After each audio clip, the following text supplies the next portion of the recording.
we've often talked about, you never know when things are going to go wrong in your day of boating, but one thing's for sure, like they always say in the old saying, F around and find out. If you're out there playing those kinds of games, you're probably going to find out and things are not going to go your way, just like what we're about to witness here.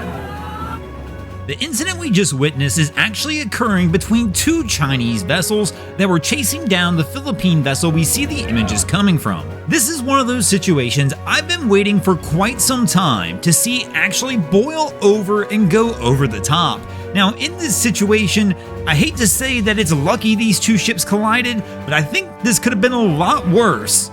had that naval vessel or the Coast Guard vessel here actually wound up colliding with the Philippine vessel at high speeds, as it likely would have triggered some sort of international response. Now, if you've been watching this channel for a while, you've obviously seen several of these incidents occur between the Chinese Coast Guard and the Philippine Coast Guard, but this is the first time I've actually seen a naval destroyer involved in the chase as well, as the ship that we see here is the Philippine Coast Guard vessel, the Sulan, and is being pursued by the Chinese Coast Guard vessel we see with the water cannon going on the side and a naval destroyer as well. Both are trying to harass this ship in an effort to deter the Philippine government from having its vessels in this contested area, but things go drastically wrong when the vessels make a maneuver and wind up coming too close to each other versus coming in contact with the Sulan. I'm sure this incident, like many others, was designed as a harassment for the actual Philippine Coast Guard vessel we see here, but unfortunately for these crews, it winds up with a collision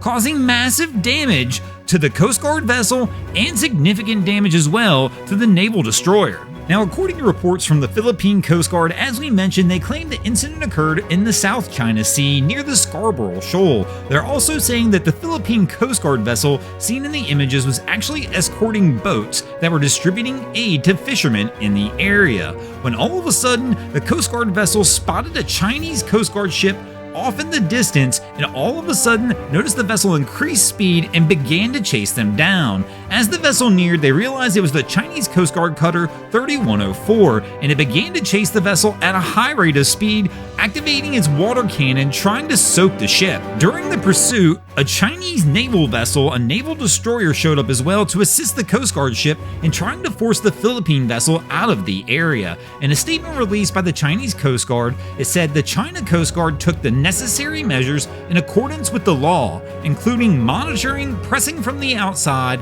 blocking, and controlling the Philippine vessel in an effort to drive them away. Following the incident, the Philippine Coast Guard vessel did try and radio the Chinese Coast Guard vessel to offer assistance, but received no response from the ship. Following the incident, Philippine President Ferdinand Marcos did release a statement claiming that his country's patrol vessels would continue to be present in the area to defend and exercise Manila's sovereign rights over what it considers to be its territory. This incident just represents the latest confrontation between China and the Philippines in the South China Sea, in which China claims almost the entire area to be its territory, even after an international court ruled that China had no legal basis to make that claim. Our next story to make the boating news this week is going to take us over to Hawaii, where this was the scene just this past week, when the Discovery shuttle boat Atlantis was trying to return back into Kewalo Basin near Honolulu, when all of a sudden things did not go as planned. Here we can see the vessel winding up riding a wave, but unfortunately the wave's speed picks up to going to faster than what the boat speed is, which then raises the stern, drops the bow, and causes the vessel to temporarily lose control, and then it winds up getting surfed in, as we see here. During this process, it's being knocked out of the channel it was trying to come in on, and the vessel winds up resting against the reef near the Kewalo Basin. Now, at the time of the incident, it was low tide, forcing the 75-foot vessel to come resting on the reef, as we mentioned. During the incident, the Coast Guard and local authorities were contacted by several eyewitnesses who saw the event occur. They did reach out to the ship to find out there was only 2 people on board the vessel at the time of the incident, and both people happened to be be crew members of the ship. The Coast Guard did ask the crew members if they would like to be evacuated from the boat, but the two chose to remain with the vessel in hopes that when the high tide came in, they would be able to get the vessel back off the reef and back over into the channel. Here in these images, we can actually see the channel markers in the background behind the ship, and you can see how far the wave actually pushes the vessel outside of that marked channel and over onto the reef. This is typically a very treacherous area to try and navigate under normal conditions, but according to locals, it's even worse on the day we're witnessing here due to the elevated sea conditions, with it being low tide and the heavy surf estimated to be in the 12 to 15 foot range. It made it even trickier for the crew to try and navigate that channel, and unfortunately for them, they wound up in a bad spot. Now, as we mentioned, the crew did decide to stay on board the ship and wait for high tide in an effort to try and get the vessel refloated, but unfortunately that did not go according to plan either.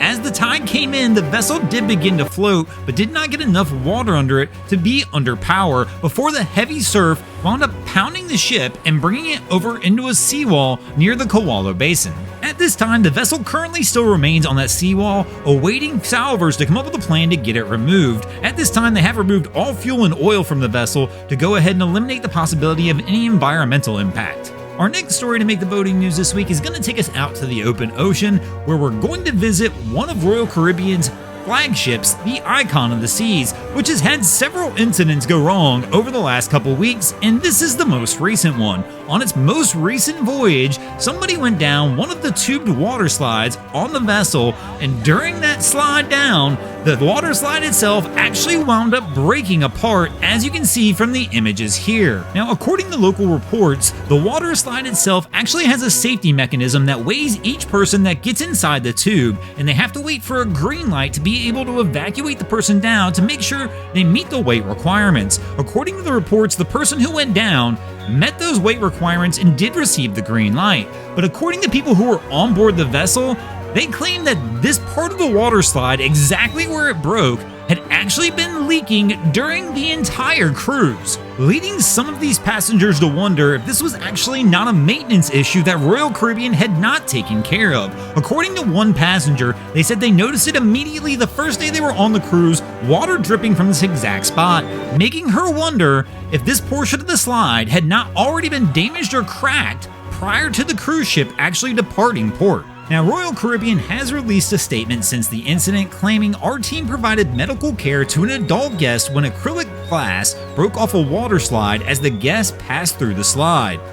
The guest is being treated for their injuries, and the water slide is closed for the remainder of the sailing pending an investigation. Now, this is not the first time the Icon of the Seas has been in the news. In fact, it's not the first time in recent weeks it has been in the news, as they had a major incident on board the ship just a few weeks back between two crew members as well, winding up with one of those crew members going overboard on the vessel. Needless to say, it's not been a great start for the Icon of the Seas, which has only been in service for a little over a year and is currently the largest cruise ship in the world with a capacity of over 10,000 people. Thanks for watching, crew. Hope you enjoyed this week's episode of Boating News of the Week. If you ever see anything crazy happening out on your waterways, hit us up at Facebook or Instagram at Broncos Guru and let us know, and you might see your stories over here. And if you guys haven't already, go ahead and drop an anchor on the subscribe button.